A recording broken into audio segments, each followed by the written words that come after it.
இந்த லூசு பயலுக்கு அண்ணா 67 திரும்பி வருது, 77 திரும்பி வருதுன்றாங்க. 67 அண்ணாவே 20 வருஷம் டிராவல் பண்ணிட்டு தேர்தலை சந்திக்கிறாரு. தேர்தலை சந்திக்கிறப்ப ராஜாஜியோடு கூட்டணி வைக்கிறார். ஏன்னா அண்ணாவுக்கு நம்பிக்கை இல்லாமையா? தமிழ்நாட்டின் அரசியல் களம் அப்படி இருக்கு. எல்லாத்துக்கும் ஒரு குறிப்பிட்ட ஓட் பேங்க் இருக்கு. ராஜாஜி எப்படி எதிர்த்தாரோ அதே ராஜாஜியோடு அண்ணா கூட்டணி வைக்கிறாரு. கூட்டணி வச்சு 67 ஜெயிக்கிறாரு.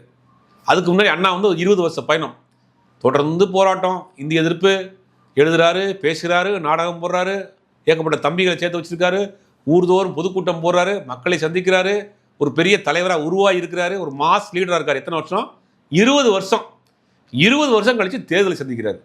தேர்தலை சந்திக்கிறப்ப அவர் கூட்டணியோட தேர்தல் சந்திக்கிறார். வலுவான கூட்டணி. ராஜாஜிக்கு அன்னைக்கு ஒரு பெரிய ஓட் பேங்க் இருந்துச்சு, முஸ்லீம் லீக் ஓட் பேங்க் இருந்துச்சு, அதெல்லாம் சேர்த்து வச்சு அண்ணா சந்திக்கிறார், ஜெயிக்கிறார்.